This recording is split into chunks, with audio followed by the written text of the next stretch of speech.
ఆదరణ అనేది ఎప్పుడు అవసరం? మనిషి కృంగిబాటులో ఉన్నప్పుడు, నిరాశ నిస్పృహల్లో ఉన్నప్పుడు మనిషికి ఆదరణ అవసరం. కొంతమంది మనం నిరాశలో, నిరుత్సాహంలో, నిస్పృహలో దిగిపోతుంటే కొంతమంది ఆదరిస్తారు. ఊరుకో, ఇట్లేం కాదు, ఎందుకు అలాగా ఏదో అయిపోతావు, ఎందుకు అలా దిగజారిపోతావు, ఎందుకు? పరిస్థితులు బాగానే ఉండగా, పరిస్థితులను చక్కబెట్టే అనుకూలమైన వ్యక్తులు ఉండగా నువ్వు ఎందుకు అలాగా డీలా పడిపోతావు? చూడు, అంత శూన్యం అయిపోయింది అన్నట్టు, ఏదో అయిపోయింది అన్నట్టు దిగజారిపోతున్నావు. చూడు, ఈ పరిస్థితి ఎంత బాగుందో చూడు, అది ఎంత బాగుందో చూడు, అది సూపర్ సక్సెస్ అయింది, ఇది చూడు ఎంత బాగుందో, ఇది చూడు ఎంత బాగుందో. అన్ని ఫలితాలు, మంచి ఫలితాలు ఉండగా ఏదో ఒకటి చూసుకొని ఎందుకు నువ్వు దిగజారిపోతావు? ఎందుకు నీరుగారిపోతావు? ఎందుకు కృంగిపోతావు? ఎందుకు ఏడవటానికి ముందుంటావు అని కొంతమంది ఆదరిస్తారు. చూడు, ఏమైంది, అంతగా ఏం జరిగింది నీకు? ఇప్పుడు అది తేడా పడితే దానికి ప్రతిగా 4 గంటలు ఇక్కడ మేలు జరిగినాయి కదా అని చెప్పి కొంతమంది మనల్ని ధైర్యపరిచి ఆదరిస్తారు. అలా ఎవరన్నా మన దగ్గరకు వచ్చి మనం నిరాశలో ఉన్నప్పుడు, కృంగుబాటులో ఉన్నప్పుడు అలా మాట్లాడితే కొంత బరువు దిగినట్టు ఉంటుందా, ఉండదా?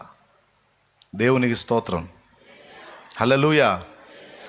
చాలామంది ఇక్కడికి వచ్చి నన్ను వెతికేది అందుకోసమే. ఎంతమంది ఉన్నారు? శాలేమన్ లేడా? ఏడున్నాడు ఆయన ఏడున్నాడు? ఆయన వచ్చేటప్పటికి ఎంత సమయం పట్టింది కూడా చెప్పలేంట, ఎంత టైం అయినా ఉంటా. ఏడున్నాడు?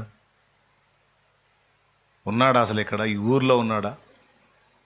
ఈ ఊర్లోనే ఉన్నాడు.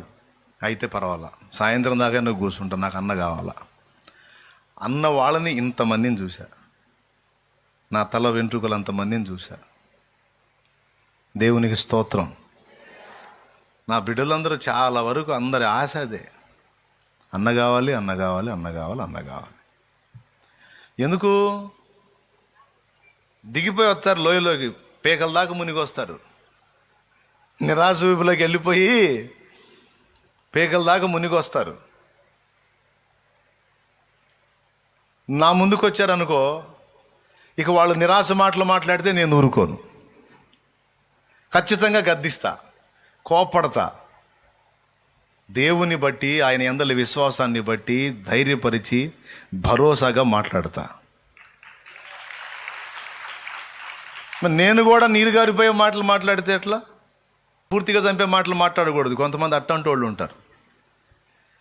అట్టంటి వాళ్ళ దగ్గరికి బారు, నీకు దండం పెడతాను, పొరపాటును కూడా నేను రానట. ఎట్లా ఉండాలి మాట? చచ్చేవాడు కూడా బతికేటట్టు ఉండాలి. అది దేవుని వాక్కు. కృంగిన వేళలో లేవనెత్తున్నది దేవుని వాక్కు.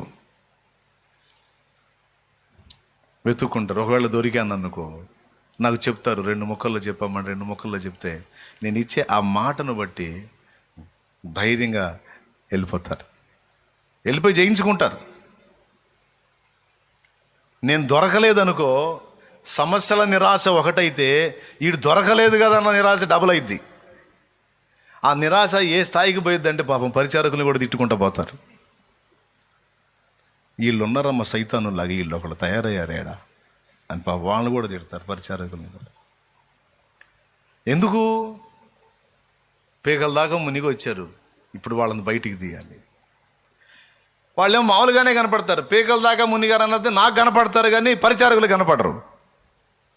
మంచి బట్టలు కట్టుకొని అఫీషియల్గా వస్తారు కదా, వీళ్ళకేం బాగానే ఉన్నారు అన్నట్టుగా కనపడతారు. కానీ వాళ్ళు ఏడదాకా మునిగారో నాకు తెలుసు. ఎందులో?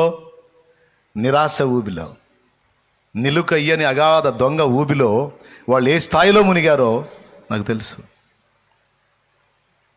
దేవునికి స్తోత్రం కలుగునుగాక, హల్లెలూయా. వాళ్ళ మాటల్ని బట్టి నేను తెలుసుకుంటాను. ఇక్కడ దావీదు ఎత్తిన ప్రస్తావన అది. నీ దుడ్డుకర్రయు నీ దండము నన్ను ఆదరించును అంటే ఆ లోయ ఏ లోయో మీరు అర్థం చేసుకోండి. గాఢాంధకారపు లోయ అంటే తనకు తెలియకుండానే దిగిపోయా, కృంగుబాటు అనే లోయ, నిరుత్సాహము అనే లోయ. ఇది దొంగలోయ. గాఢాంధకారం అంటే మనకి ఏమీ అర్థం కాదు. ఇక కొంతమంది భయంకరమైన అప్పుల్లో మునిగిపోయి ఉంటారు. ఇంకే పని చేద్దామన్నా తెలివి ఐడియా రాదు. ఇక ఏం చేద్దామన్నా పాలు పోదు. అప్పటిదాకా పాపం అప్పు కొద్దిలో ఉన్నప్పుడు చకచక ఆ పని ఆ పని చేసి ₹4 సంపాదించేవాడు అప్పు పెరిగే కొద్దీ ఐడియాస్ కూడా బ్రేక్ అయిపోతాయి. ఎందుకు? ఎంత చేసి కూడా తీరదు కదా. రోజుకి 2000 సంపాదించినా తీరదు కదా, ఇంకెట్లా అని భయంకరమైన నిరుత్సాహం. చురుగ్గా సంపాదించగలిగే పొజిషన్లో ఉన్నోడు కూడా పాపం బ్రేక్ అయిపోతాడు. ఇంకేం చేయబుద్ధి కాదు, చేసేదానికి కూడా వెళ్ళబుద్ధి కాదు. వెళ్ళొచ్చు కదంటే వెళ్ళినా ఏం లాభం? నేను వెళ్ళి తెచ్చా 2000 సరిపోతాయా? వడ్డీలు భయంకరంగా పెరిగిపోయినాయని చేసి సంపాదించే పొజిషన్ ఉండి కూడా బుర్ర పనిచేయదు ఇక. అవునా కాదా?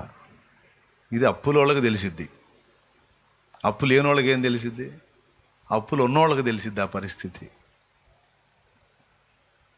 పాపం చేద్దామంటే సరే అయిపోయిన తర్వాత సాయంత్రానికి కొంచెం డబ్బులు మిగులుతాయన్న ఆశ ఉండదు, చేసి మొత్తం కట్టాల్సిందేగా. ఏందోలే. ఇలాగా భౌతికమైన సమస్యలతో కొంతమంది, ఆత్మీయ సమస్యలు, కొన్ని బలహీనతలతో కొంతమంది పోరాడుతూ ఉంటారు.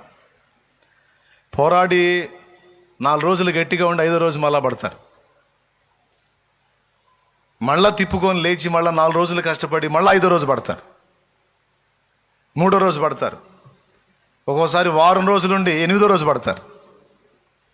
పడి లేచి చివరికి నిరాశ వచ్చింది. ఆ నిరాశ ఇక అంధకారపు లోయ అన్నమాట. ఆ అంధకారపు లోయలోకి దిగిపోతారు. ఇక కళ్ళు కనపడు, ఏం అర్థం కాదు, ఇక వేస్ట్, ఇక ప్రయత్నమే వేస్ట్, నిలవలేం, వల్ల కావట్లేదని రాజీ పడేవాళ్ళు కొంతమంది అయితే, బాధపడేవాళ్ళు, కృంగిపోయేవాళ్ళు, కుమిలిపోయేవాళ్ళు, అటు లోకాన్ని గెలవలేక ఇటు దేవుని సంతోషపెట్టలేక 2 రకాలుగా నలిగిపోయి గాఢాంధకారపు లోయలోకి దిగిపోతారు. ఇట్లా ఒక్కొక్కళ్ళు ఒక్కొక్క విషయంలో, ఒక్కొక్కళ్ళు ఒక్కొక్క విధంగా దిగిపోతూ ఉంటారు. ఈ అనుభవం అనేది ప్రతి భక్తునికి తప్పనిసరిగా ఎదురయ్యిద్ది. ఇది వాక్యం చెప్తున్న సత్యం.